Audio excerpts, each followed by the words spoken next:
नमस्कार दोस्तों, स्वागत है आपका मेरे चैनल में जिसका नाम है जंडोरिया क्लासेस। दोस्तों, कल हमने कुछ टाइम एंड वर्क के क्वेश्चंस किए थे। आज भी हम कुछ टाइम एंड वर्क से रिलेटेड क्वेश्चंस करेंगे ताकि जो आपके कंसेप्ट्स हैं वो अच्छे तरीके से क्लियर हो जाएं। तो दोस्तों, थोड़ा सा पहले रिवाइज कर लेते हैं कि टाइम एंड वर्क होता क्या है और उसमें क्या क्या चीज़ें इंपॉर्टेंट होती हैं। टाइम एंड वर्क में जो आपको चीज़ें ध्यान रखनी है वो है टाइम, एफिशिएंसी और यूनिट्स ऑफ वर्क। डन। आपको ये तीन चीजें ध्यान रखनी है और इन्हीं के बेसिस पे आपके सारे क्वेश्चन सॉल्व हो जाएंगे। ठीक है, तो चलिए दोस्तों, पहला क्वेश्चन देखते हैं। पहला क्वेश्चन हमें क्या बोल रहा है कि a प्लस बी किसी काम को 8 दिन में करते हैं, पर अगर A और B की एफिशिएंसी, A की एफिशिएंसी ट्वाइस हो जाए और B की एफिशिएंसी 1/3 हो जाए ऑफ देयर रिस्पेक्टिव एफिशिएंसी, तो then the work is completed in 6 days. तो जो वर्क है वो 6 दिन में कंप्लीट कर देते हैं वो। तो हमें ये बताना है कि A अगर अकेला उस काम को करेगा तो वो कितने दिनों में काम को कंप्लीट करेगा। तो दोस्तों, हमें जो सबसे पहले चीजें ध्यान रखनी है वो क्या है कि यूनिट्स ऑफ वर्क होता है एफिशिएंसी इनटू टाइम। तो हम यहां पे देख लेते हैं, हम यहां पे लेट कर लेते हैं, let efficiency of A equal to A, question को इजी करने के लिए, और efficiency of B equal to B. तो पहली स्टेटमेंट हमें क्या बोलती है कि a प्लस बी यानी a की एफिशिएंसी और b की एफिशिएंसी मिलके 8 दिन में किसी काम को कंप्लीट करते हैं। तो हमें फॉर्मूला पता है कि efficiency into time, a plus B into time. Time कितना है? 8 दिन। तो पहली क्वेश्चन बोलती है कि उन्होंने 8 दिन में इस एफिशिएंसी के साथ काम को कंप्लीट कर लिया। और सेकंड बोलती है कि अगर a की एफिशिएंसी ट्वाइस हो जाए और B की एफिशिएंसी 1/3 हो जाए तो वो मिलके 6 दिनों में काम को कंप्लीट करते हैं। अब दोस्तों, हमें पता है कि दोनों A और B हैं, इसके अंदर कोई तीसरा फैक्टर नहीं आया और दोनों काम को कंप्लीट कर रहे हैं, तो हम इस चीज को इक्वल रख सकते हैं।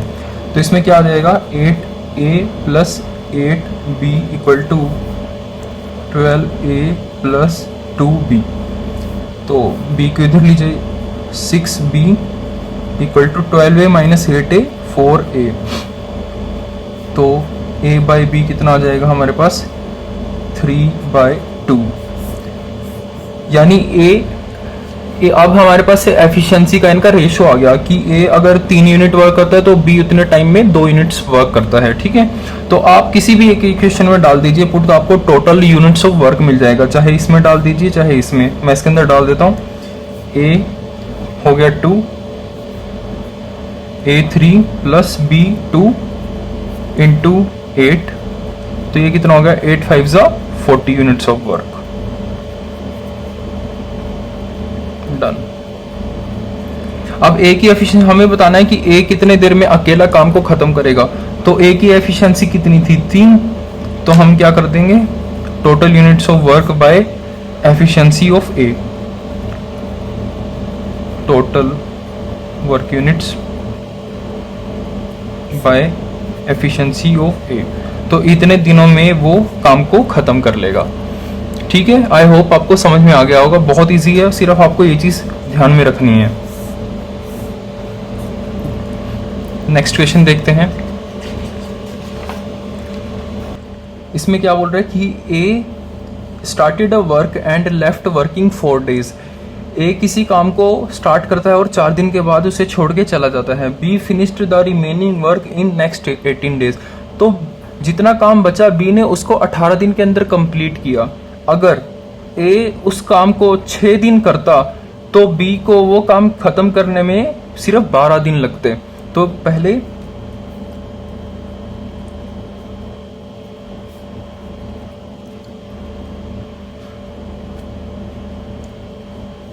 ए ने 4 दिन लिए, तो 4 दिन के बाद जब ए छोड़ के चला गया तो बी को 18 दिन लगे वो काम करने में।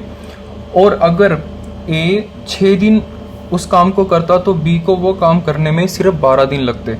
तो हम यहाँ पे ये शॉर्टकट मेथड है, यहाँ पे कितना डिफरेंस आया +2 का, और यहाँ पे कितना डिफरेंस आया -6 का। ठीक है, हमें माइनस और प्लस कुछ नहीं लेना है, हमें सिर्फ मॉडुलस देखना है। तो एफिशिएंसी ऑफ ए इंटू जो डिफरेंस है equal to efficiency of B into जो डिफरेंस है। एफिशिएंसी ऑफ ए कितना हो गया, ए जो हम हमेशा लेट करते हैं इजी करने के लिए, और डिफरेंस कितना आया है 2 का, equal to efficiency of B को बी मान लेते हैं और डिफरेंस कितना आया 6 का। तो इन दोनों को कंपेयर कर दीजिए, ए बाई बी की एफिशिएंसी की रेशो आ जाएगी विच इज 3/1। ओके, अब आगे क्या करना है हमें, तो टोटल वर्क अब क्या होगा, टोटल वर्क क्या होता है हमें पता है, टोटल यूनिट्स ऑफ वर्क,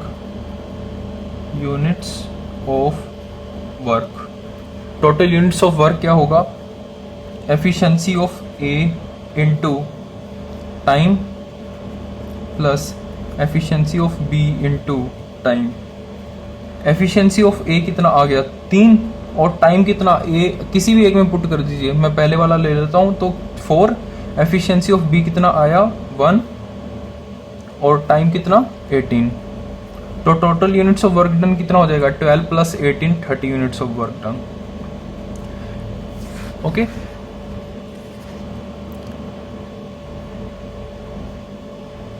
तो अगर अब हमें बताना है कि ए और बी अलग अलग कितने टाइम में उस काम को कंप्लीट करेंगे, तो ए अलोन कितनी देर में करेगा, total units of work done by efficiency of A यानी कि 10 डेज,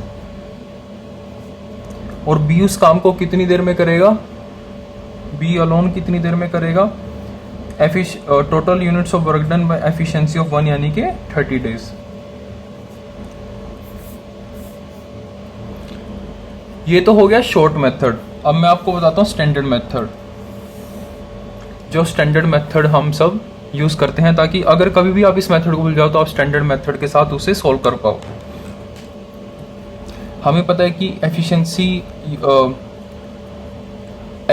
इनटू टाइम क्या होता है, units of work done into efficiency into time. तो हम ए की एफिशिएंसी को ए मान लेते हैं, let efficiency of A equal to A, efficiency of B equal to B.